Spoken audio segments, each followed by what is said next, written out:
आज इलेक्शन में मुझे बहुत दुख के साथ ये बात कहनी पड़ रही है कि हम इलेक्शंस जो हैं, एक तरफ हमारे भारत के माननीय प्रधानमंत्री ये कहते हैं कि सबका साथ सबका विकास, एक तरफ हमें कहा जाता है कि विकसित भारत। तो आज मैं सवाल पूछना चाहता हूं, ये विकसित भारत बनेगा कैसे? क्या इस विकसित भारत की संकल्पना इस बात पर होगी हिंदू मुस्लिम करके, या हिंदू और बाकी जो माइनॉरिटीज हैं उनके खिलाफ एक कॉन्ट्राडिक्शन क्रिएट करके, या ये विकसित भारत बनेगा खाली उन लोगों के लिए जो नारीमन पॉइंट या बैंगलोर, हैदराबाद या दिल्ली, नोएडा, गुड़गांव, खाली विकसित भारत उनके लिए होगा? या इस विकसित भारत में जो जो हाशिए पे रुके हुए समाज हैं, जो हमारे आदिवासी हैं, हमारे अनुसूचित जाति के लोग हैं, जो महिलाएं हैं, उनके मुद्दे कहीं ना कहीं हमारे इलेक्शन कैंपेनिंग में कहीं नहीं मुझे दिख रहे हैं। प्रधानमंत्री के बारे में 3-4 बातें हैं कि प्रधानमंत्री सरकार का मुख्य वक्ता होता है, सरकार का मुख्य प्रवक्ता, मतलब जो प्रधानमंत्री बोल रहा है वही सरकार बोल रही है। और जब प्रधानमंत्री हिंदू मुस्लिम करता है इसका मतलब सरकार हिंदू मुस्लिम कर रही है। और जब भारत सरकार हिंदू मुस्लिम कर रही है इसका क्या मतलब हुआ? दूसरी बात, प्रधानमंत्री देश की विदेश नीति तैयार करने में महत्वपूर्ण भूमिका निभाता है। वो राष्ट्रीय एकता परिषद, अंतरराज्यीय परिषद का अध्यक्ष होता है, CSIR का अध्यक्ष होता है। बिल्कुल बिल्कुल। पता नहीं प्रधानमंत्री को पता भी है कि नहीं क्यों, क्या क्या है। वेलकम अश्विनी एपिसोड 2 पे। आज का अखबार, आपने आज का अखबार देखा है? हाँ Kunal, thank you very much for inviting me. और आज दोबारा से जो हमने आज श्रृंखला शुरू करी है, तो आज हम शुरू करना चाहेंगे इंडियन एक्सप्रेस, जो भारत का बहुत बड़ा one of the leading English newspapers हैं। मेरे पास इंडियन एक्सप्रेस है आज का, मेरे पास टाइम्स ऑफ इंडिया है, राइट। हमारे पास एक बहुत ही ऑथेंटिक बिजनेस न्यूज़पेपर जो है भारत का, बिजनेस स्टैंडर्ड है। और जो हम सारे स्टूडेंट डेज में हम सबका फेवरेट रहा है, the Hindu, which publishes from south India, वो भी है। ठीक है। आज पता है, मैंने सोचा सुबह उठ करके जब मैंने दैनिक जागरण पढ़ा तो मुझे लगा कि मुझे एक बार ये चेक कर लेना चाहिए कि न्यूज़पेपर की डेफिनेशन क्या है। मुझे लगा कि मैं कुछ डाउट में हूं और मुझे समझ नहीं आया, तो मैंने कॉलिंस डिक्शनरी खोली। उसमें लिखा था कि newspaper is a publication consisting of A number of large sheets of folded paper. तो यहां तक तो इसकी डेफिनेशन में सही है, लार्ज शीट्स हैं और फोल्डेड पेपर है, on which news, advertisements and other information is printed। तो अब बस यहां डाउट है इसमें कि न्यूज मिलती भी है कि नहीं मिलती है। अब इसमें देखिए आप, पहली खबर क्या है इसकी, इसका फ्रंट पेज आप दैनिक जागरण की बदमाशी देखिए। हमें अपने दौर में इस बात को समझना पड़ेगा कि अखबार कितनी मक्कारी कर रहे हैं। फ्रंट पेज है, फ्रंट पेज में सिर्फ एक खबर है, बाकी एडवर्टीजमेंट है। और खबर भी क्या है? कांग्रेस की लूट जिंदगी के साथ भी और जिंदगी के बाद भी। ऑफ कोर्स किसने कहा होगा? प्रधानमंत्री ने। इसके अलावा और कुछ भी नहीं।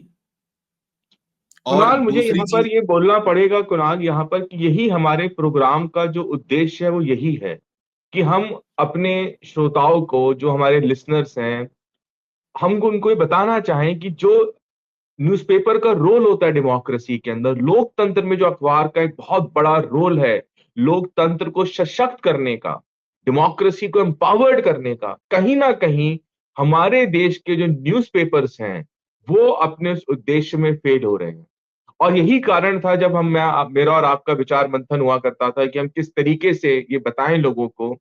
जैसे आपने दैनिक जागरण की बात करी, मैं इंडियन एक्सप्रेस को लेके आऊंगा यहाँ आपको। मैं, आप देखिएगा पहला जो फ्रंट है पूरा कोचिंग इंस्टीट्यूशंस की एड से भरा हुआ है। कोचिंग इंस्टीट्यूशंस, जो हमको ये दर्शाता है कि भारत का जो एजुकेशन सिस्टम है वो कितना चरमरा रहा है, कोलैप्स राइट। कर गया है। सही बात है। बिल्कुल।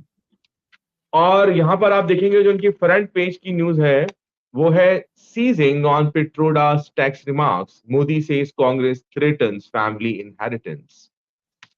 That's it. नेक्स्ट लगभग वही न्यूज। बात है, लगभग एग्जैक्टली। वही बात। और कोई खबर उसमें सामने दे रखी, इसी के पैरेलल कोई खबर दे रखी है सामने?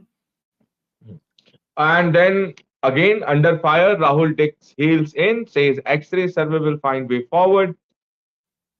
BJP dominance quizzes opposition on Gujarat street, refrains one. दूसरी headlines.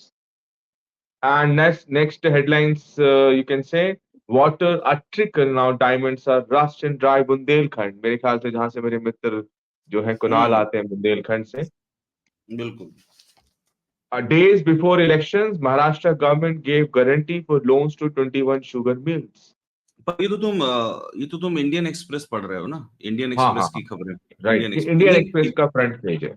हाँ हाँ हाँ, इंडियन एक्सप्रेस का बट एक फ्रंट चीज पेज और है से। कुणाल, यहाँ पर एक चीज और समझने वाली है शायद, कि जो हिंदी के जो समाचार पत्र आ रहे हैं, यदि आप देखो, आप कंपेयर करें अगर हम आज यहाँ पर, और हम्म। आप जो इंग्लिश के न्यूज़पेपर्स हैं उनके न्यूज कवरेज में, न्यूज डिलीवरी में, सिलेक्शन ऑफ न्यूज के अंदर भी बहुत जमीन आसमान का फर्क है।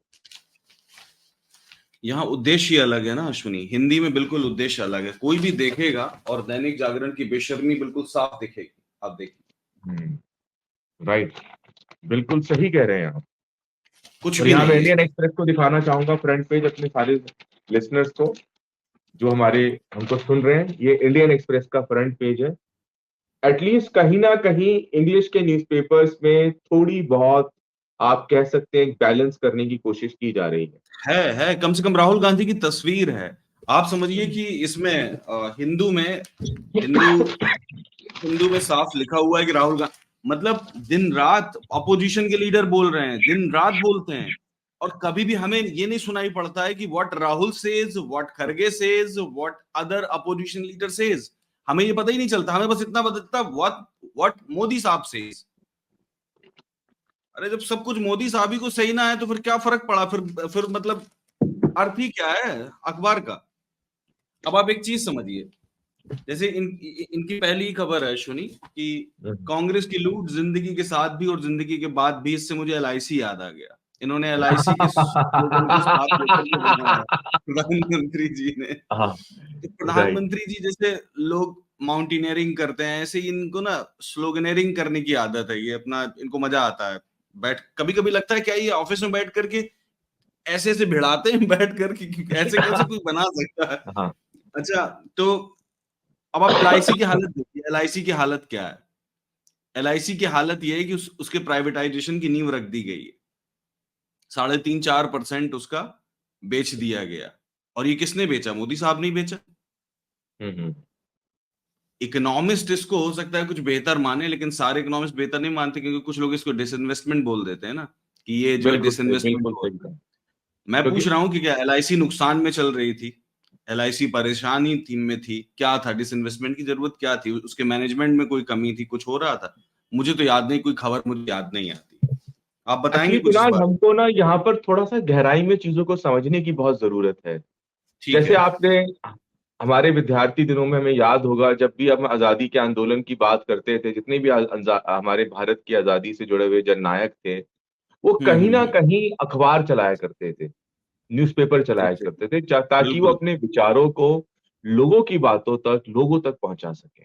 उनके अंदर हम्म एक जन भावना, देश के प्रति, समाज के प्रति हम एक डेवलप कर सके।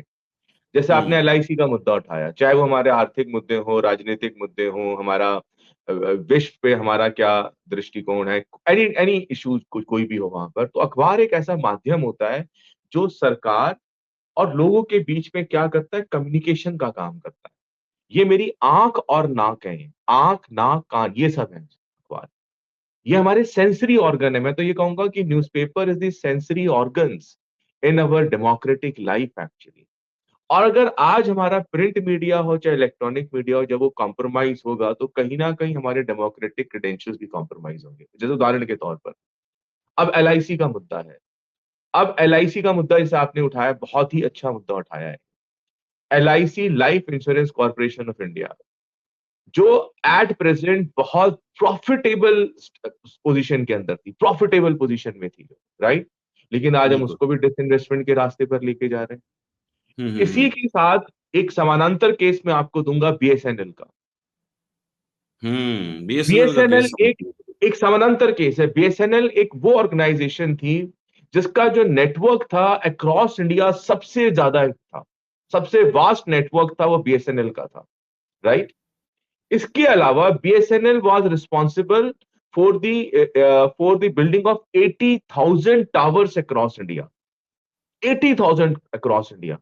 लेकिन अगर आज आप स्थिति देखेंगे तो क्या है, आज स्थिति साहब ये है कि बीएसएनएल आज भी 3G पे चल रहा है, हाशिए की तरफ जा रहा है। 4G का राइट। लाइसेंस ही नहीं दिया उसको। और 4G का लाइसेंस ही नहीं दिया। और बड़ी हैरानी की बात मैं यहां पर कहना चाहूंगा, जब ये जो आज जो हमारे बहुत बड़े भारत के उद्योगपति हैं, जिन्होंने अभी जियो। ही हाल ही में अपने बेटे की शादी करी इन्होंने, और हम्म। तो उन्होंने जब ये जियो लेके आए तो उनकी मीटिंग हुई भारत सरकार के साथ, और उन्होंने कहा कि साहब मैं तो अब टेलीकम्युनिकेशंस में आना चाहता हूं, बट हमारे पास तो कोई इंफ्रास्ट्रक्चर है नहीं। आप हैरानी करेंगे, गवर्नमेंट ऑफ इंडिया ने कहा कोई बात नहीं, आप इंफ्रास्ट्रक्चर बीएसएनएल का यूज कीजिए।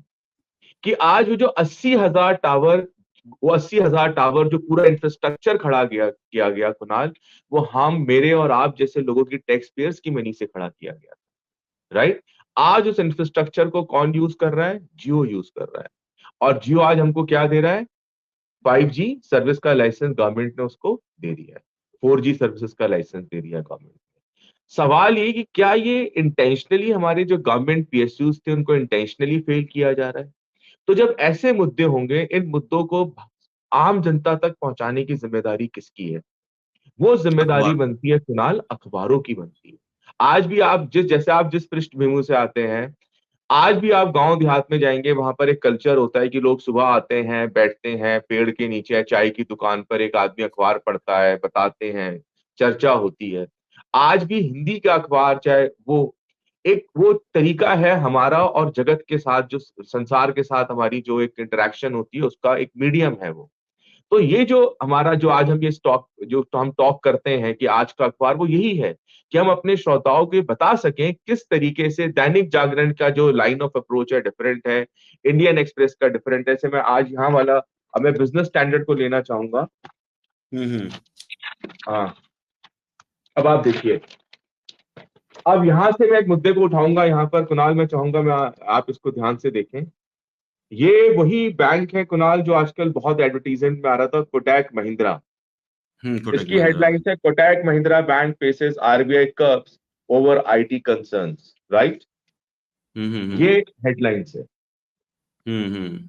अब कोटक महिंद्रा का जैसे ही नाम आता है तो मुझे मेरे जहन में नेशनलाइजेशन ऑफ बैंक्स की बात याद आ जाती है। कैसे? 1966 का nationalisation of banks.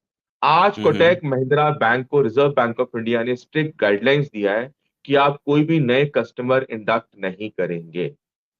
You are not allowed to induct new customers in your bank, whether through mobile or through any other mode of channel. इसका मतलब फाइनेंशियल इनस्टेबिलिटी फाइनेंशियल है उसमें तब। इरेगुलरिटीज है, बिल्कुल। कोटक में, और अभी हमने रिसेंटली यस बैंक का केस देखा था, हमने हमने हम्म। पंजाब महाराष्ट्र कोऑपरेटिव बैंक को डिफॉल्ट होते हुए देखा हमने। और आज कोटक बिल्कुल। महिंद्रा की बारी आ गई है। तो कहीं ना हम्म। कहीं अब आप समझिएगा कि जो प्राइवेट बैंक्स हैं, अगर आज रिजर्व बैंक ऑफ इंडिया जैसी स्ट्रांग बॉडी अगर ना हो हमारे देश के अंदर, और यही चीज हम्म। थी, इसलिए हमें समझना पड़ेगा कि योगदान क्या है। आज जैसे आज हम लोग ये कह रहे हैं कि भारत में योगदान क्या रहा लोगों का, तो सबसे बड़ा योगदान हम्म। यही था कि हमने क्योंकि आपको याद होगा 1960 70s में बैंक फेल हो जाया करते थे, और जो लोगों की जमा पूंजी होती थी, लोगों के पास कुछ बचता ही नहीं था। अगर मैंने बैंक में पैसा रखा, मेरा बैंक ही फेल हो गया, तो कौन मुझे फाइनेंशियल गारंटी देगा, कौन मेरा पैसा वापस करेगा? बिल्कुल इन सही सारी बात। चीजों को मद्देनजर रखते हुए हमने क्या किया था? नेशनलाइजेशन ऑफ बैंक किया था। और आज हम क्या कर रहे हैं? हम प्राइवेटाइजेशन ऑफ बैंक्स की तरफ जा रहे हैं, और आज कोटक महिंद्रा की न्यूज बिजनेस स्टैंडर्ड के फ्रंट पेज पर है। और जब आप बार बार कोटक महिंद्रा बोलते हैं ना, तो मेरे दिमाग में महिंद्रा आ जाते हैं, क्योंकि पिछले कई सालों से मैं लगातार ये देख रहा हूं कि वो किस तरीके से नरेंद्र मोदी की नीतियों का समर्थन करते दिख रहे हैं। और बिल्कुल। आज देख लीजिए, वो जिस उनकी वो one of the biggest investor हैं इसमें, कोटक महिंद्रा में। कोटक महिंद्रा, बिल्कुल सही। है ना? और अब इन बातों को जोड़ा जा सकता है आपस में, कि जो फाइनेंशियल बिल्कुल। इरेगुलरिटीज हैं, इनसे बचने के लिए संभवतः ये किया गया होगा। मैं कल की बात पे आऊंगा। ये जो जियो वाला, आपको लग रहा है ये अनड्यू एडवांटेज था कि नहीं था इनको? हाँ बिल्कुल, जियो का अनड्यू एडवांटेज दिया गया है, बिल्कुल दिया गया है। ये तो एक साफ सिंगल तौर से टावर नहीं जाहिर है। लगाया। हाँ जियो ने सिंगल टावर नहीं लगाया अश्विनी। एक सिंगल टावर बिल्कुल। नहीं लगाया। कोई इंफ्रास्ट्रक्चर जो भारत सरकार का इंफ्रास्ट्रक्चर था उसको यूज किया है।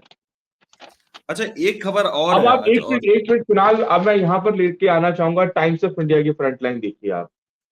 देखो, टाइम्स ऑफ इंडिया, लेकिन कांग्रेस टाइम्स लूट ऑफ इंडिया मोदी की के। हेडलाइंस और दैनिक जागरण की हेडलाइंस एक जैसी, ऐसा लग रहा है ये दोनों एक ही न्यूज़पेपर है। हाँ हाँ हाँ हाँ, बिल्कुल सेम है। देखो, मैं ये पढ़ना बिल्कुल चाहूंगा सेम। अपने श्रोताओं के लिए। कांग्रेस लूट जिंदगी के बाद भी, says prime minister, as Pitroda backs inheritance act. और दूसरी उसके साथ में न्यूज है, कोटैक एग्जैक्टली कांट सेम है। इशू।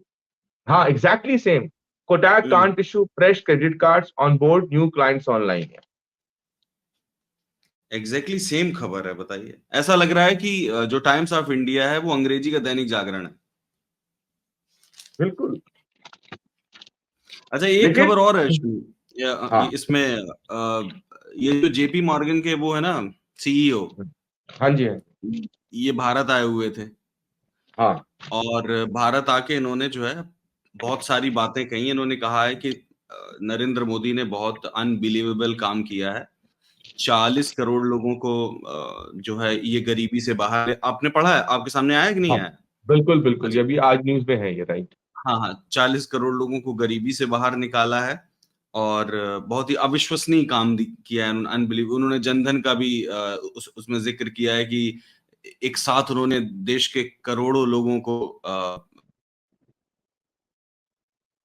एक पहचान, ये मैं कुणाल का आंकड़े संपर्क आते हैं क्या, शायद हमको इनको सही आंकड़े नहीं। हम्म, अब सही है? हाँ, अब बेहतर है मेरे ख्याल भाई।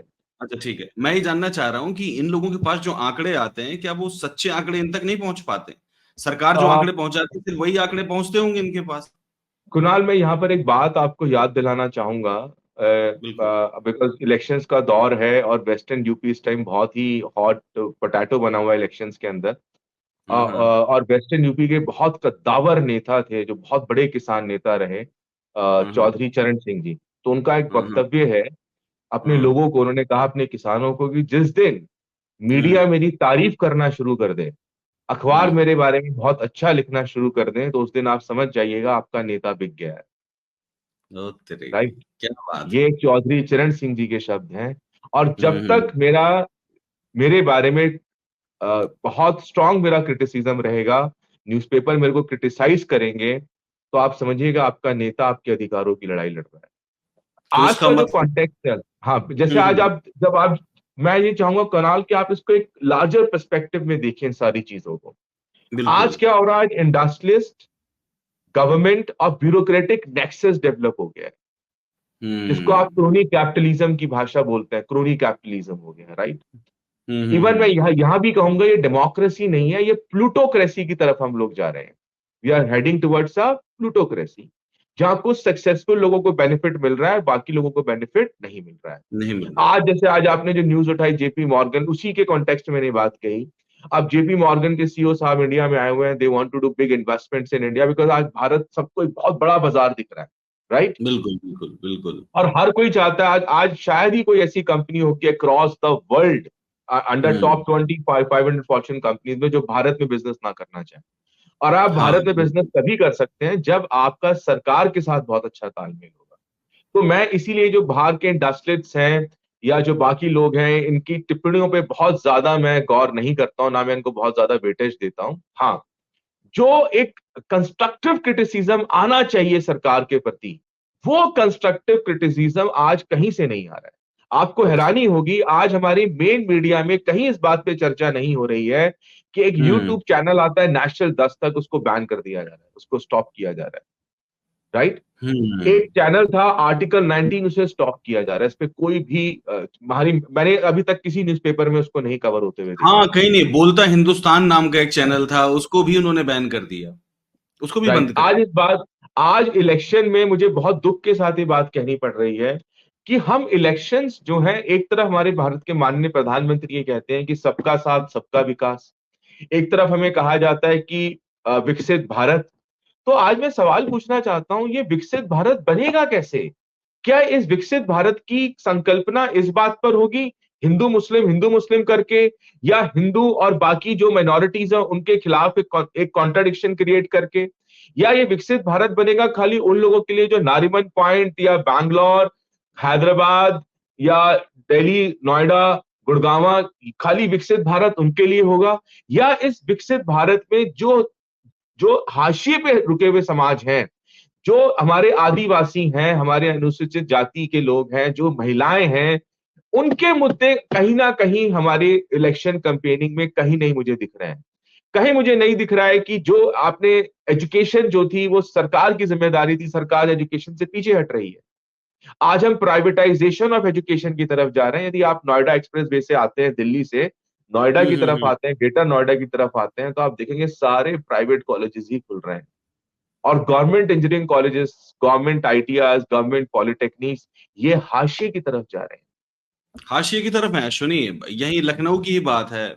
मेरी अपनी भांजी एक इंजीनियरिंग कॉलेज में पढ़ती है, लखनऊ में सरकारी इंजीनियरिंग कॉलेज है, और वहां पर लैब ही नहीं है। लैब चलती ही नहीं है, क्योंकि लैब है ही नहीं, इक्विपमेंट्स नहीं है।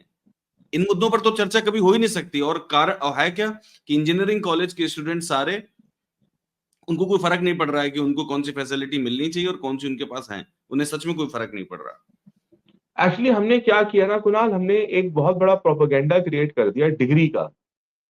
हम हाँ। डिग्रीज के पीछे भाग रहे हैं, हम क्वालिटी के पीछे नहीं भाग रहे हैं। ये एक, और ये कहीं ना कहीं it is due to the lack of intervention by the government to bring qualitative interventions in the institutions. हमने आज, मुझे याद है एक टाइम होता था कि इंजीनियरिंग की डिग्री करना बहुत बड़ी बात होती थी। अगर आप इंजीनियर हैं तो बहुत ही आप इज्जत के नजर से देखे जाते थे। मैं अभी बैंगलोर में था, और मैं बैंगलोर में मैंने फ्लाइट से, मैं उतरा एयरपोर्ट पर, जब एयरपोर्ट से मैंने फ्लाइट की, मुझे जहाँ जाना था, कोरमंगला जाना था, तो आई वाज सरप्राइज। जो कैब चला रहा था वो बीटेक था। तो मैंने उससे बात, उसने कहा सर देखो, कंपनी में नौकरी करता था, मुझे नौकरी 15,000 रुपए की मिलती थी, तो आज मैं अपनी कैब चला रहा हूँ, घर तो चलाना है सर, क्या करेंगे आप। तो आज हमने प्रोफेशनल एजुकेशन की को इस हाशिए पर लिया है। जैसे आप, अब आप देखिएगा, अभी रिसेंटली कल के न्यूज़पेपर में था और आज भी कवर हुआ है ये, कि there was a one petition जो फाइल हुआ सुप्रीम कोर्ट में, कि साहब आप एलएलबी की डिग्री 12th के बाद अलाउ कर दीजिए। एलएलबी हाँ। Should be allowed directly after 12th। हाँ, थ्री जिसको इयर्स सुप्रीम का कोर्ट ने 12th के एक बाद। एक एक एक तरीके से खारिज कर दिया कि हमको एक qualitative mature bent of mind चाहिए लॉ के अंदर। ये हम्म। सारे बहुत बहुत ही इंपॉर्टेंट मुद्दे हैं जिन पर बातें नहीं हो रही हैं। विमेन्स का जो पार्टिसिपेशन है, इंडिया इस time women labour force participation rate India में बहुत कम है। इसको कैसे हम्म। हम इंक्रीज करेंगे, इस पर कोई I, no party is talking about it, no party. आज भी किसी आप अखबार देखिए, में भी आप कुछ नहीं। जितने भी अब कैंडिडेट्स को देखेंगे, जितने भी all the across all the political parties, आप मुझे ये बताइए कितनी परसेंटेज है जिन्होंने विमेन्स को मैक्सिमम टिकट्स दिए हैं। They are not even meeting the minimum requirement of 33%, and you are talking about women empowerment. कहीं ना कहीं कुणाल ये इसलिए ऐसा हो रहा है क्योंकि हम लोग, आपको एक बात समझनी पड़ेगी कुणाल, जैसे इलेक्शन का दौर चल रहा है तो हम इलेक्शन की बात करेंगे ही। हमारा जो हम्म। वोटिंग बिहेवियर है वो ड्रिवन नहीं है कि हम इंडिया के बारे में सोचें। वो ड्रिवन है हमारी कास्ट आइडेंटिटी से, वो ड्रिवन इशू है, बेस्ड नहीं, इशू इशू बेस्ड बेस्ड नहीं नहीं है, है। वो हम्म। ड्रिवन है हमारे रिलीजन से। आज मुझे बहुत अजीब सा लगा जब मैं पढ़ रहा था न्यूज़पेपर कि इनहेरिटेंस टैक्स की बात होने लगी है। कोई इस बात पर बात ही नहीं करना चाह रहा है कि जीएसटी जो था, जीएसटी का कॉन्सेप्ट बेसिकली क्या था कुणाल। भाई जीएसटी का कॉन्सेप्ट ये था, जो मुझे सुन रहे हैं मेरे स्टूडेंट जितने भी हैं, जो बाकी लोग सुन रहे होंगे अदर स्टूडेंट्स के लिए भी, कि जीएसटी बेसिकली क्या, जीएसटी का मतलब था यूनिफॉर्म टैक्स होना चाहिए अक्रॉस ऑल द स्टेट्स, ताकि ये जो टैक्स एम्बिग्यूटी है स्टेट और यूनियन की, उसको खत्म किया जा सके, और एक सिलेक्ट परसेंटेज होनी चाहिए थी। लेकिन हुआ क्या, हमने जीएसटी की 5 स्लैब्स बना दी, 0%, उसके 12%, 15, 18% एंड सो ऑन।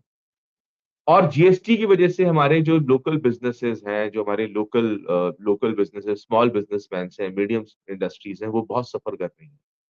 उस मुद्दे पर हम कहीं बात ही नहीं कर रहे हैं। हमने मुद्दा उठा दिया इनहेरिटेंस टैक्स का। इनहेरिटेंस मतलब कि हमारे साथ ये हो रहा है हमारे समाज में आज के दौर में, कि हम फ्यूचरिस्टिक ना होकर, we want to build our future by analysing our past यार। हम पास्ट से प्रेजेंट को बनाना चाहते हैं, हम प्रेजेंट से हम्म। फ्यूचर की तरफ नहीं सोच रहे हैं। हमारा पूरा फिक्सेशन जो है एंशियंट इंडिया में चला गया। जैसे हम एंशियंट इंडिया में फिक्सेटेड हो गए। कहीं ना कहीं ये हो क्या रहा है कुणाल, ये यही यही कारण था, जब आपने मुझे बात कही कि अश्विनी हम ऐसा कुछ करना चाहते हैं, क्योंकि न्यूज़पेपर्स अपनी जॉब नहीं परफॉर्म कर पा रहे हैं। तो कैसे हम लोगों तक अपनी बात पहुंचाएंगे?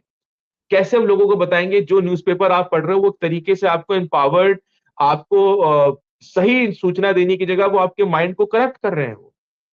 हाँ, माइंड को करप्ट ही तो कर रहे हैं, बिल्कुल सही बात है, यही कर रहे हैं। पूरा सब कुछ यही है। अब आप ये समझिए कि ये जनसत्ता है, इंडियन एक्सप्रेस समूह का अखबार है, ठीक है। इसमें भी इन्होंने क्या किया है कि जो अगर हम एक अखबार के फ्रंट पेज को 4 भागों में बांटे, तो जो फर्स्ट 1/4 है लेफ्ट साइड का, उसमें उन्होंने वही रखा है कि कांग्रेस की नजर आपके मकान, दुकान और खेत खलिहान पर। अच्छा, इसी खबर को, सेम खबर को हिंदू ने कैसे लिखा है? Congress plan for equality is dangerous game, Modi. Oh my अब इससे गॉड। अब इससे अब इससे अब इससे क्या है, जो अर्थ निकालना चाहे निकाल सकता है। लेकिन जो ये दो हिंदी के अखबार हैं, ये तो बिल्कुल बेशर्मी पर उतर आए हैं। कांग्रेस की नजर आपके मकान, दुकान और खेत खलिहान पर, इसके इसके प्रतिवाद में कांग्रेसियों ने जो बोला उसको कहीं जगह नहीं दी गई। बस ऐसे बता दिया गया जैसे कि जो प्रधानमंत्री मोदी ने बोला ये एक फैक्ट था और फैक्ट सामने रख दिया गया। ये उनका स्टेटमेंट है, एक रैली में भाषण के दौरान बोली गई बात है, उसकी तथ्यात्मक वैलिडिटी कितनी है किसी को नहीं पता। आप उसको रख ऐसे रहे, कम से कम अगर आप ऐसे रखना चाहते हैं दोनों पक्षों को रख दीजिए सामने। लेकिन मैं एक यहाँ पे देखूंगा, एक बार मैं दिखाना चाहूंगा न्यूज़पेपर सबको, क्योंकि जो हम्म हमारे लिसनर्स हैं उनको भी ऐसा ना लगे ना कि हम ऐसे ही बोल रहे हैं, वो एक बार देखें न्यूज़पेपर को आप। द हिंदू ये रहा। लेकिन फिर भी हम्म कहीं ना कहीं आप देखिएगा कि द हिंदू ने यहाँ ये जो जिस हेडलाइंस का आप जिक्र कर रहे हैं वो यहाँ पर है, और उसके हाँ, साथ में उन्होंने opposite point Rahul of view Gandhi दिया, का। Prime minister panicking due to Congress manifesto says Rahul. Exactly भले कि छोटा एटलीस्ट दिया ये लेकिन गरिमा होनी चाहिए न्यूज़पेपर्स के अंदर कि आप बिल्कुल दोनों सही पॉइंट बात। दीजिए पब्लिक को, उनको पॉजिटिव भी पता होना चाहिए, नेगेटिव भी पता होना चाहिए, ताकि पर असल दैट इज द रीजन कि बिल्कुल। हमारे अंदर कहीं ना कहीं ऑब्जेक्टिविटी लैकिंग है। क्योंकि हम क्या है कि हम एक ही व्हाट यू से एक डायरेक्शन में हम बह जाते हैं हम लोग। और ऑब्जेक्टिविटी तब आती है जब आपके पास पॉजिटिव भी हो, आपके पास नेगेटिव। अगर जितना स्पेस आप रूलिंग पार्टी को दे रहे हैं उतना स्पेस आप अपोजिशन पार्टी को भी दीजिए। सही बात है। और पूरे आप समझिए कि पूरे अखबार में ज्यादातर जगह यही लिखा होता है कि अमित शाह ने क्या कहा और मोदी ने क्या कहा। एक खबर का जिक्र करूंगा इसमें, दी है, आ, खड़गे साहब ने कहा है, लेकिन हिंदू में हाँ। छपा है, बाकी तो जगह हो सकता है छपा ही ना हो कहीं। उन्होंने कहा है हम्म। कि Modi an existential threat to India's plurality, says न्यूज़ैलिटी, खड़गे। Exactly exactly. बहुत क्या अच्छी लगता न्यूज है आपने। कैसे समझेंगे हाँ। आप इसको? यहाँ पर देखो मैं थोड़ा सा ये कहना चाहूंगा, हम्म। ये क्योंकि ये अपोजिशन के लीडर हैं तो Modi an existential threat to India plurality, ये उनका मानना है, बट मेरा मानना ये नहीं है। I beg to differ with it, because अच्छा। I am seeing Modi as a prime minister of India. BJP at the end of the day ये भी भारत की ही एक पॉलिटिकल पार्टी है जो आज रूलिंग गवर्नमेंट में है, ठीक है। मैं ये तो नहीं कहूंगा they are existential threat to plurality, नहीं, बट बजरंग दल भी भारत का है, विश्व हिंदू परिषद भी भारत का है, ठीक है। और ये सारे कल्चरल पॉलिटिकल आउटफिट हैं, तो इसका मतलब ये थोड़ा ना हो गया कि वो जो कुछ कहेंगे वो बातें सही हो जाएंगी। पुलर मैं ये नहीं कह रहा खड़गे साहब जो कह रहे हैं उसको हमको वैलिडिटी प्रोवाइड करा देना चाहिए। मैं ये कह रहा हूं कि जब आपने शुरुआती एड्रेस में बताया, आपने बोला कि जो सबका साथ सबका विकास की बात करते हैं पर मुसलमानों के खिलाफ आप बात कर रहे हैं, तो कैसे प्लूरैलिटी को तो थ्रेट हुआ ना। नहीं, एक मिनट आपको यह समझना पड़ेगा कुणाल। ये जो शब्द है ये आता है प्लूरलिस्टिक सोसाइटी। जो खासकर हम्म। जो स्टूडेंट प्रिपेयर कर रहे हैं मैं उनको एड्रेस कर रहा हूँ उस चीज के ऊपर। प्लूरलिस्टिक सोसाइटी, पहली चीज, भारत कभी प्लूरलिस्टिक सोसाइटी बन ही नहीं पाया। सिंस आवर अच्छा। Inception to the present times, India is not a pluralistic society.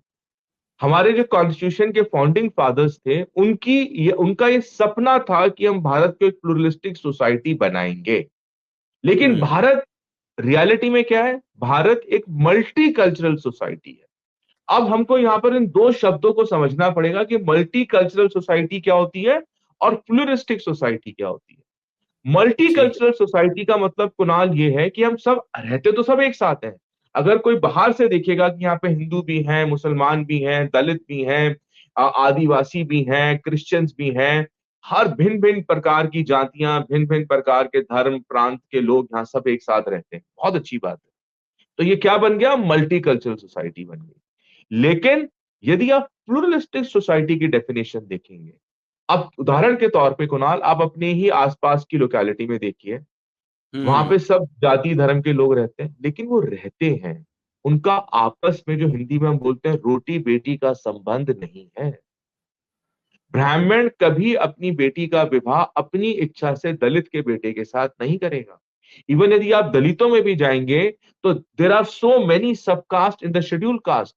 Jatav का वाल्मीकियों के साथ कोई रिलेशनशिप नहीं है, ना मैरिज का रिलेशनशिप है, खटीक्स का नहीं है।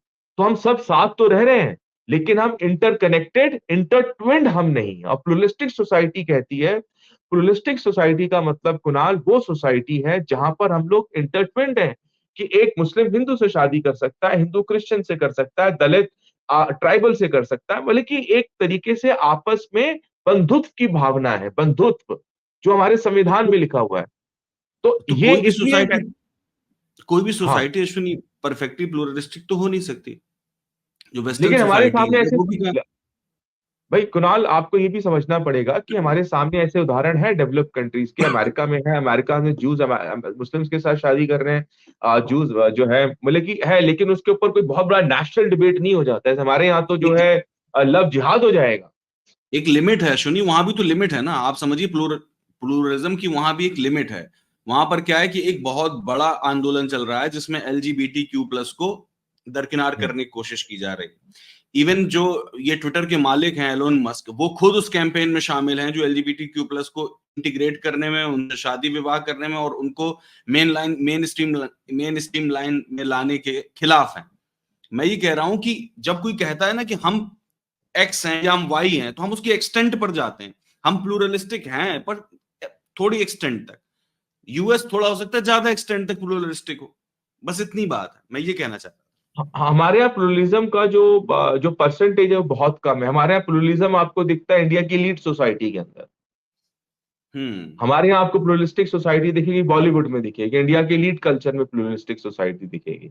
वहां पे क्लास मैटर करती है। लेकिन जैसे ही आप नीचे की तरफ आएंगे तो ये प्लुरलिज्म जो है मिसप्लेस हो जाएगा, ये मिसिंग हो जाएगा, ये वो खो इसलिए जाएगा। वो इसलिए क्योंकि जो नीचे का जो हमारा तबका है, वहां पोटली में भर के रिलीजन बांटा जाता है और एग्जैक्टली रिलीजन के एग्जैक्टली। साथ फेनेटिसिज्म बांटा जाता है।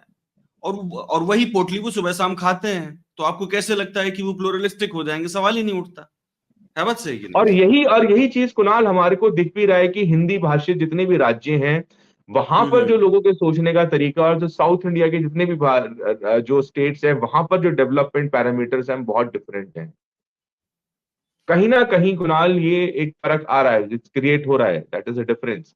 आप बैंगलोर नहीं। जाइए, हैदराबाद जाइए, आपको डिफरेंस हाँ। नजर आएगा। लेकिन आप जो है बाकी राज्यों में जाइए जो हिंदी भाषित प्रदेश हैं, चाहे पटना हो, चाहे वो आपका मध्य प्रदेश हो, आप वो डिफरेंस दिख रहा है हमको। दिख रहा है। बिल्कुल सही। एक बड़ी फनी सी खबर है इसमें, और मुझे लग रहा है कि I find it very funny. Vote for BJP is a vote in favour of patriots, says Amit Shah in Amravati. मैं ये समझना चाह रहा हूँ कि ये देशभक्त होता क्या है, और भाजपा को वोट देना देशभक्त को वोट देना है। तो ये मतलब हम लोग पीछे चल के देखना चाहेंगे कि करतार सिंह सराभा जो है, करतार सिंह सराभा वो RSS में शामिल हुआ था या फिर वो विश्व हिंदू परिषद का सदस्य था। ठीक है। और जो है भगत सिंह और चंद्रशेखर आजाद, इनमें से कितने लोग जो है RSS में शामिल हुए थे? या तो ये देशभक्त नहीं रहे होंगे, मतलब ये आज के कंटेक्स्ट में कह रहे हैं। पर मैं ये जानना चाह रहा हूँ, इनके रूट तो वही है ना, इनके रूट वही है। ये हाँ देखो कैसे कह कुणाल, सकते हैं कि भाजपा को वोट देना देशभक्ति है? हाँ क्योंकि कहीं ना कहीं कुणाल इस आज 2024 का जो इलेक्शन हो रहा है उसमें कहीं ना कहीं एक बाइनरी स्टैब्लिश की जा रही है कि if you are voting for BJP you are voting for the patriots of this country, you are a patriotic person, you are a nationalistic यार। And if you are not voting for BJP, you are voting for other parties, it means आपकी जो भाई साहब intention है, जो आपकी integrity है, वो डाउटफुल है। ये कहीं ना कहीं एक बाइनरी क्रिएट की जा रही है। लेकिन हाँ, यदि आप, बिकॉज आपने मुद्दा उठाया करतार सिंह सराभा का, तो ये मैं बताना चाहूंगा अपने श्रोताओं को, करतार सिंह सराभा वो व्यक्ति था जिसकी फोटो भगत सिंह, शहीद आजम जी। भगत सिंह अपनी जेब में रख के घुमा करते थे, और उन्होंने कहा था कि he is my role model. तो भगत सिंह के सामने रोल मॉडल खड़ा था करतार सिंह सराभा, जो बार्कली यूनिवर्सिटी से में अपनी पढ़ाई छोड़कर इन बीच में, और वो गदर पार्टी को ज्वाइन करते हैं, भारत आते हैं, and later on he was hanged by the British. तो ये वो जो अगर आप रूट्स में जाएंगे, और अगर आप यहाँ देखते हो राष्ट्रीय स्वयं सेवक संघ का जब आप आंकलन करते हो, ऑब्जेक्टिवली आंकलन करते हो, तो ये लड़ाई तब भी थी कुणाल, ये लड़ाई आज भी है। तब भी इसी बात पे लड़ाई हो रही थी कि भारत को आप क्या बनाना चाहते हैं। भारत एक मल्टी डाइवर्स कंट्री है, या भारत को आप सिर्फ एक हिंदू के एंगल से देखना चाहते हैं। ये मुद्दा तब भी था और ये मुद्दा आज भी है कुणाल। तब भी यही बात हो रही थी। अगर अब आप देखो, जो सिंध में सरकारें बनी, नॉर्थ वेस्ट फ्रंटियर प्रोविंस में गवर्नमेंट बनी, वो किसके कोलिशन से बनी थी? हिंदू महासभा और मुस्लिम लीग। पश्चिम लेकिन बंगाल ये वाली बात, गवर्नमेंट। बिल्कुल, लेकिन ये बात लोगों तक पहुंचाएगा कौन? भाई हम तो व्हाट्सएप यूनिवर्सिटी से ग्रेजुएट हो रहे हैं, और व्हाट्सएप हम्म। यूनिवर्सिटी का भी कुणाल जो जो एक पैटर्न है, वो एकदम आपको नहीं भ्रमित खबरें आपके मोबाइल में डाल देते हैं। पहले वो क्या करते हैं, आपके अंदर प्राइड क्रिएट करते हैं, अरे आप ये थे, आपका इतना बड़ा आलीशान, आपका जबरदस्त इतिहास रहा है, राइट और रॉन्ग। उसके बाद फिर वो नेक्स्ट स्टेप पर आएंगे, साहब आपके साथ बहुत ज्यादा जो है एट्रोसिटीज की गई हैं, आपको दबा के रखा गया है, हजारों साल से आपका एक्सप्लॉइटेशन हो रहा है। फिर वो अपना प्रोपेगेंडा शुरू करेंगे। तो कहीं ना कहीं कुणाल, ये आज जो लड़ाई हो रही है वो इस बात की लड़ाई है कि राइटफुल नॉलेज कैसे लोगों तक पहुंचाई जाए, कैसे हमारे जो इंस्टीट्यूशंस हैं, हमारी संस्थाएं हैं, हमारे अखबार रिसाले हैं, जैसे उर्दू में रिसाले बोलते हैं अखबार को, उन वो अपना काम करें। वो सही, क्योंकि तभी हम अपने अपने इस देश को महान बना सकते हैं, तभी हमारा देश विकसित बनेगा। बिकॉज आपको एक बात समझनी पड़ेगी, अगर जिस देश के नागरिक सशक्त होंगे वही देश सशक्त होता है। जब पीपल एम्पावर्ड होंगे वही कंट्री एम्पावर्ड होगी। तो दैट इज द पॉइंट। इसलिए यहां पर यह हर नागरिक की जिम्मेदारी बनती है कि वो सही तथ्यों को जाने, सही तथ्यों को पहचाने। उस वक्त भी यही हो रहा था कुणाल, कि आरएसएस क्या, राष्ट्रीय संघ है, जो कृष्ण हेडगेवार जो संस्थापक थे इसके, आपके वीर सावरकर साहब थे। वीर सावरकर साहब ने, उनका आइडिया था इंडिया एक हिंदू मेजोरिटेरियन स्टेट बनना चाहिए, राइट। और हम्म। दूसरी तरफ कांग्रेस के लोग थे, महात्मा गांधी थे, नेहरू थे। उनका ये मानना था कि भारत जो है एक डाइवर्स कंट्री है, एक मेजोरिटेरियन स्टेट ना होके भारत में हर irrespective of your caste, race और religion, everybody should have a equal status and right. तो ये वो डिबेट आज भी हो रहा है, वो डिबेट आज भी चल रहा है। उस वक्त भी ऐसे मैं लोग थे जिन्होंने कॉन्स्टिट्यूशन को डिनाउंस किया था, और आज भी ऐसे लोग हैं जो इस बात को डिमांड कर रहे हैं कि कॉन्स्टिट्यूशन चेंज होना चाहिए। बिल्कुल सही बात, बहुत सारी खबर है। बस फर्क।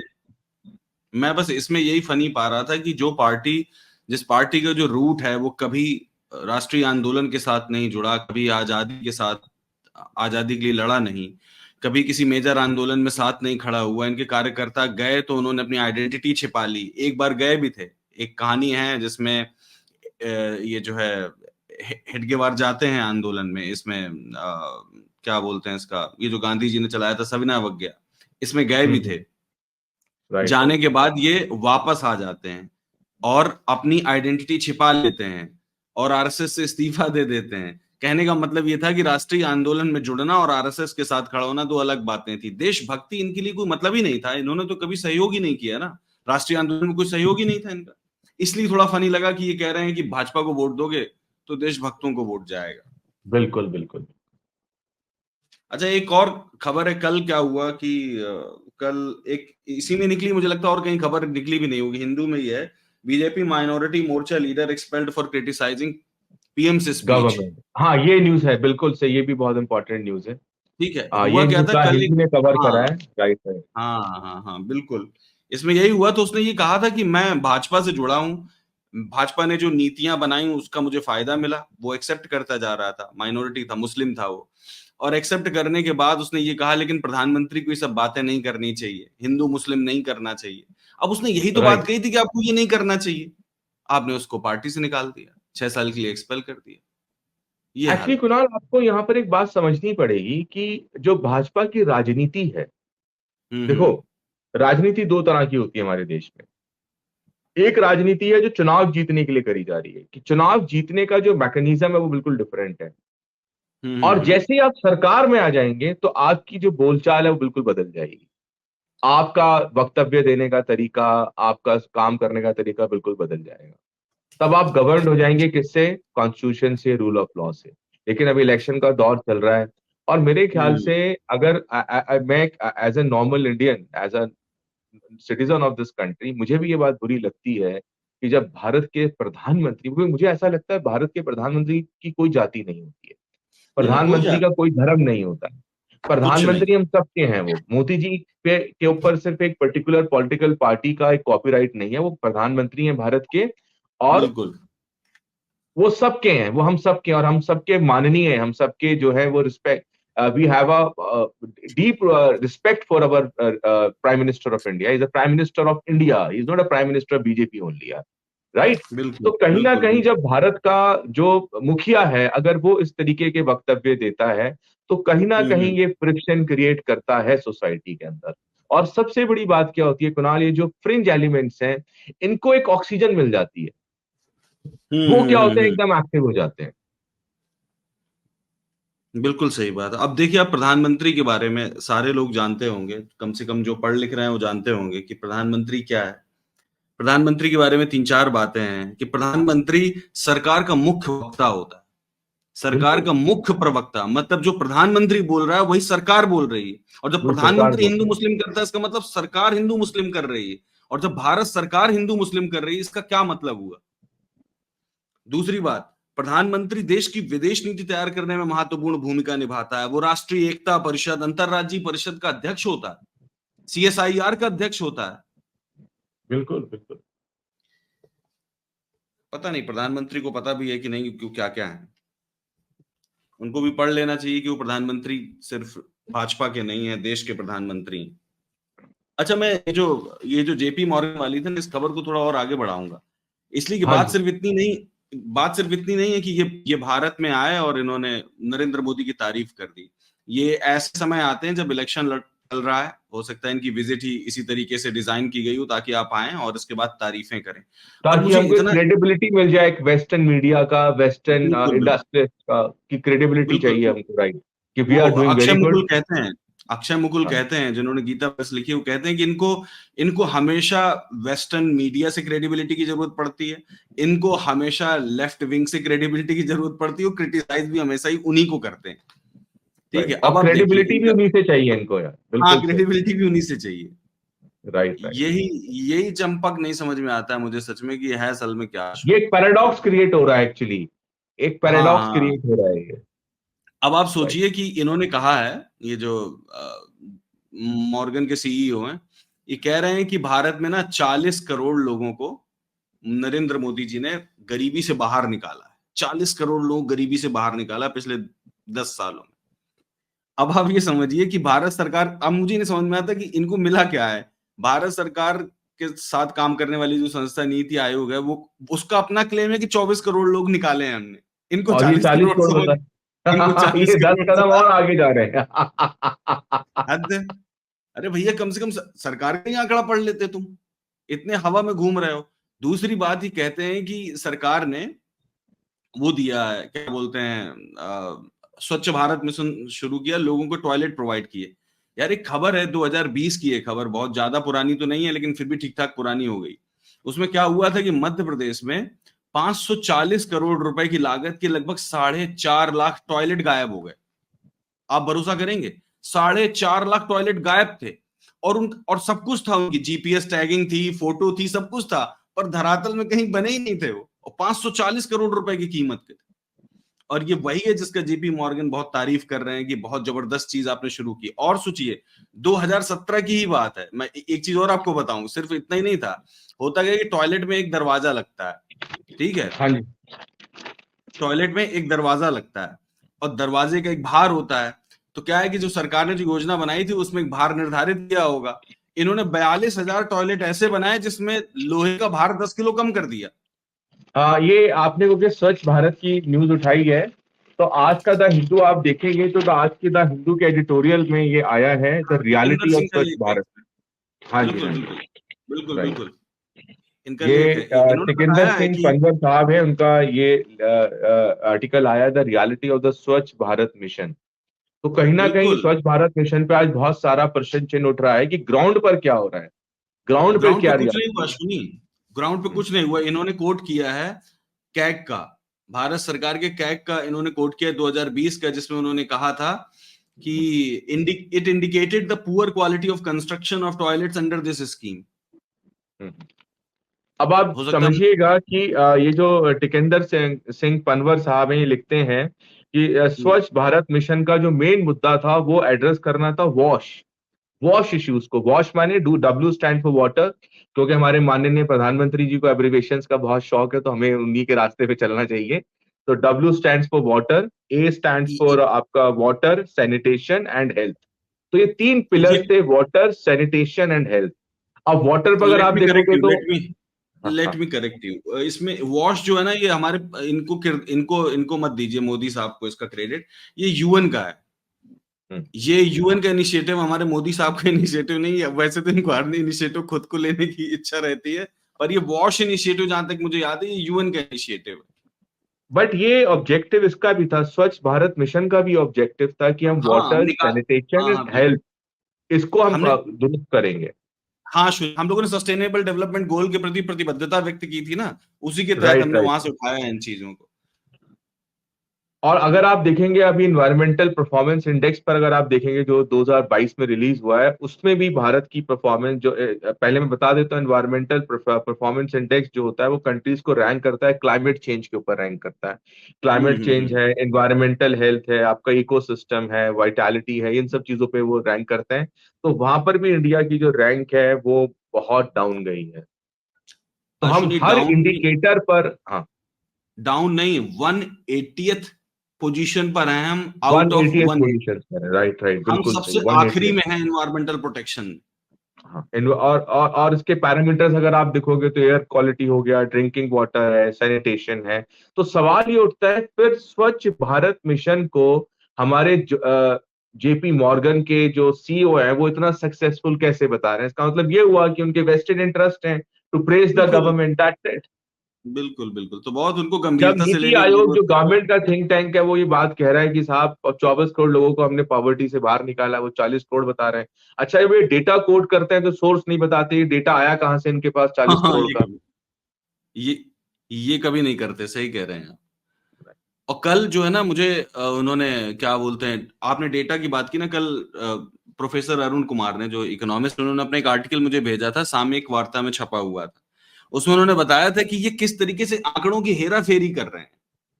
ये राइट, आर्थिक आंकड़ों की भी वो ये कह रहे हैं कि अगर हमने सही से जीडीपी की ग्रोथ निकाली तो 1 से 2% से ज्यादा नहीं निकलेगी, बिल्कुल। 7% नहीं, 1 से 2% निकलेगी। और उन्होंने ये कहा, चूंकि वो उन ऑर्गेनाइजेशंस में काम कर चुके हैं, तो कहते हैं कि आईएमएफ और वर्ल्ड बैंक जो है वो डेटा कलेक्शन यूनिट्स नहीं है, ऑर्गेनाइजेशन नहीं है। डेटा वो वही लेते हैं जो भारत सरकार देती है, और भारत अब सरकार तो भारत आप जानती है सरकार ना। क्या सही डेटा दे रही है नहीं दे रही, ये डिपेंड करेगा। अब आप बिल्कुल एक बात और देखिए ना, जैसे अभी हम स्वच्छ भारत मिशन की बात कर रहे थे, यूनियन गवर्नमेंट का जी, क्लेम साहब है कि India is a open defecation free. But हाँ रियलिटी क्या है ग्राउंड के ऊपर? उस पे कैग की रिपोर्ट है 2022 की, उन्होंने बहुत सीरियस क्वेश्चन रेज करे ओपन डेफिकेशन फ्री स्टेटस के ऊपर। इसी को ओपन, कुणाल, इसी को हम क्या बोलते हैं, जर्नलिज्म विद करेज, जो टैगलाइन है इंडियन एक्सप्रेस की, कि सही आपको बात। फैक्ट्स को पब्लिक तक पहुंचाना पड़ेगा, आपको सरकार से सवाल पूछना पड़ेगा, ताकि हमारे अंदर एक रोबस्ट डेमोक्रेटिक क्रेडेंशियल्स पैदा हो जो हम सबके लिए बेटर हो। कहीं ना कहीं मिसिंग हो रहे हैं आजकल। कहीं ना कहीं समाज के अंदर एक बाइनरी क्रिएट करने की कोशिश की जा रही है। हम नेशनलिस्ट हम्म वर्सेस वर्सेस एंटी नेशनल हो गया है। हमें वोट दोगे तो हम पेट्रियट हैं, अगर हमें नहीं वोट वोट करोगे तो आप पेट्रियट नहीं हो, आप नेशनलिस्टिक नहीं हो। अगर मैं हम्म। काम कर रहा हूं तो कहीं ना कहीं क्या हो रहा है, एक बाइनरी डेवलप हो रही है। हम चीजों को एक ओपन माइंड से, क्रिटिकल एक एनालिटिकल बेंट ऑफ माइंड से चीजों को नहीं समझना चाह रहे हैं हम लोग। जबकि डेमोक्रेसी में होना क्या चाहिए साहब, होना ये चाहिए कि हम सरकार से सवाल पूछे उसकी नीतियों के ऊपर। सवाल नहीं पूछे जा रहे हैं, दैट इज द पॉइंट। आम आदमी सवाल हल्का फुल्का फिर भी पूछ ले रहा, अखबारों जिनकी जिम्मेदारी थी कि वो सवाल पूछे, वो कोई सवाल ही नहीं पूछते। बिल्कुल। मैंने इसीलिए शुरुआत की थी कि न्यूज़पेपर का मतलब क्या है। न्यूज़पेपर भाई हम लोग पढ़ा करते थे प्रशस्ति पत्र, अगर आपने सुना हो। हाँ प्रशस्ति हाँ, पत्र में बिल्कुल क्या बिल्कुल। है ना, प्रशस्ति पत्र में क्या होता था कि राजा की तारीफ करने के लिए कोई कवि होता था, वो बहुत अच्छी अच्छी हाँ, बातें लिख दिया करता था। बस यही आज काम कर वही रहे हैं बन इस गया। बार, बिल्कुल। वही बन गया। राइट। हम लोगों की कोशिश ये रहेगी कि इन प्रशस्ति पत्रों की दुकान जो है धीरे धीरे, हम बंद ऐसे तो ही हम नहीं कर डिस्कस पाएंगे करते लेकिन रहे और लोगों तक सही बातें लेकर आए हम लोग, और उनको इनकी बताएं। दुकान थोड़ा आज मैं टीवी हो जाए। चाहूंगा कि लोगों को समझ में आ रहा होगा टाइम्स ऑफ इंडिया अपनी न्यूज कैसे परोस रहा है। दैनिक बिल्कुल Jagran, Times of India, Indian express, business standard, आपका द हिंदू, जो हम कर सकते हैं। And we'll keep doing all this kind of things for our listeners, for our country, for our people. यार, बिल्कुल अश्विनी, बिल्कुल। ठीक है अश्विनी, आज के लिए इतना ही। अब धन्यवाद कुणाल, कल से हम लोग एंड कल हम थैंक यू लोग वेरी फिर से मच टू आएंगे। All our listeners. Okay, thank you to everyone. Thank you, thank you. Bye Ashwini. Bye.